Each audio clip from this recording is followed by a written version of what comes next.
So we based our filtration design off of a company called Gradix. They produced the Gradix box based out at the Port of Vancouver. And they have a basic system of a large plastic box that holds mainly a soil, a sand, and a filtering agent. And the water will enter through the top, percolate through, and head out the bottom.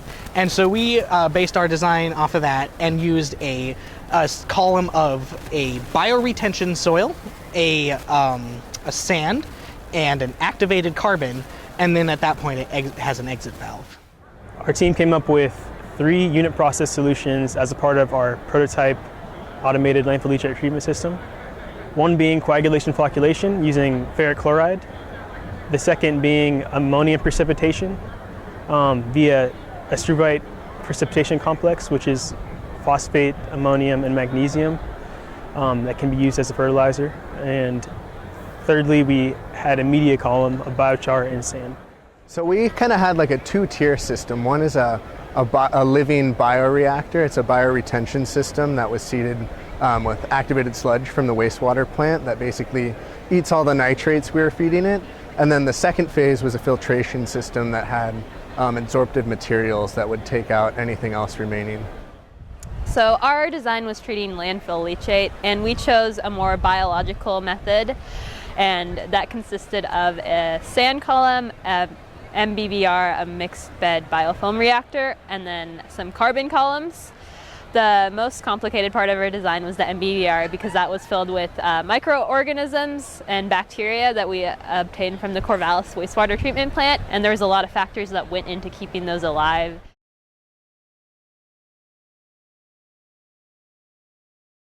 Many. So we had a lot of problems with the research phase of we wanted to trying to choose the optimal material.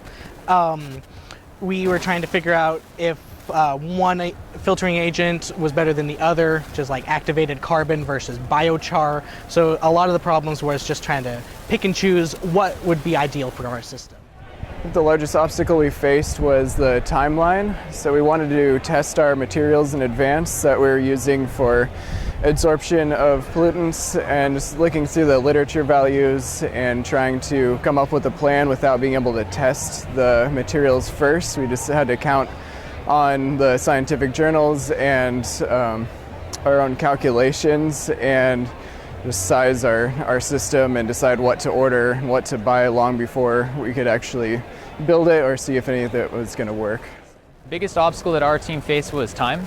Every time we incorporated a new solution, it would take longer than we anticipated to complete that solution, and every time we ran into new problems, there were more problems on the horizon. So really just the time based on the scope of the project was the big limiting factor.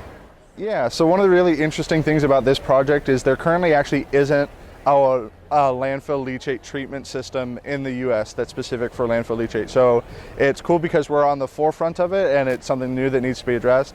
But then there's also that obstacle in terms of we don't have a great reference point that we're able to use. And so we were able to work a lot with Dr. Murthy and Dr. Liu and try and work something out, but it was an interesting obstacle, the fact that you have $500 to create a system that nobody has ever done before.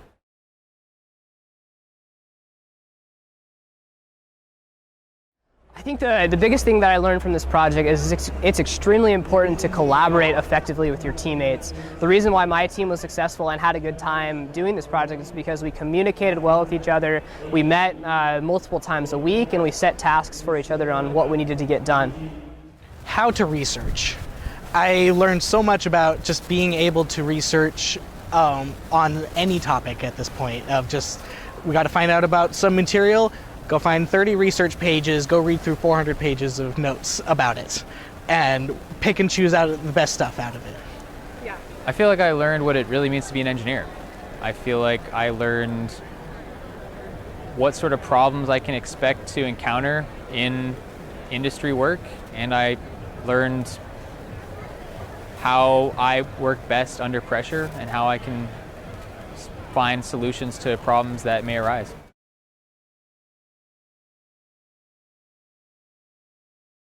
I was surprised to find that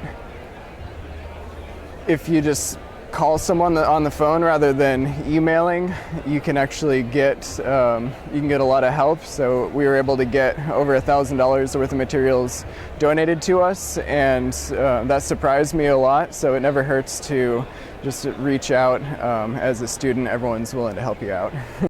I think that the most surprising aspect of the design process was really just how little guidance and how independent this project was for us. The professors give you a task and a design problem that you need to do, and then you just have to go out on your own, go out on a limb, use your knowledge and skills that you've gained from the last 4 years to figure out a solution to the problem. And that was surprising how much independence they gave to us.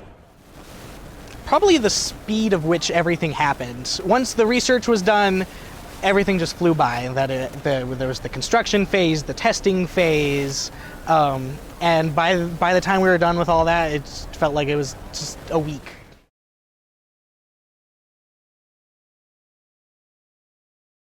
So the biggest advice I would say is, everyone says don't pick your friends. You're going to spend a lot of time with these people, so make sure you get along to some degree. And then the other thing is just start early and get as organized as possible right in the beginning, because that'll definitely save you trouble in the future. Okay, so my advice would be to trust your calculations and get started early. So order your materials way ahead of time and give more time than you think for the actual construction process. Yeah, I think the biggest advice that I would say is that the most important part of the design is your research. And you really need to dedicate a lot of the time to the beginning of the project where you figure out how you're going to approach this. Because if you don't figure out the best way to do that and then construct and design something that doesn't work, that's just, you can't go back and redo the research. So that's what I would suggest. I would say overall, have fun with it. Choose people who you can rely on and work well with, because that's going to be a big part of it, and you're going to spend a lot of time with them. Don't try to overcomplicate things. If you can just do one thing really well, then that's great, instead of doing a bunch of things that kind of may not work out so well. Communication. I think that's the biggest thing that we ran into, was as long as we were able to communicate with each other and the teachers and other groups, it made things so much easier. Because if you didn't, it made it really hard. I think for next year, the lesson that I'd say is the broadest that we've learned is be flexible is probably the biggest thing. And I think that's true for senior design as well as other things, because you're going to have the constraints that you deal with of where, okay, we're going to have to limit it. But then even within those constraints, you're going to have a delivery that's 2 weeks late, or you're going to have a test that doesn't work right, or something that gets contaminated, or something that's going to go wrong. And I think if you go in really rigid and you're like, everything has to go perfectly, you're going to come up with a lot of issues. But if you go in and you realize that you're most likely on the forefront of something, you're designing something that nobody has done before, and you recognize that no matter what you do, you've been successful for the fact that you've tried to solve this problem, that it allows you to be a bit more relaxed and flexible and really enjoy the experience as well as get the most from it. The big advice for next year's senior design class is you get what you put in. So put in as much work as you want and you'll see the results.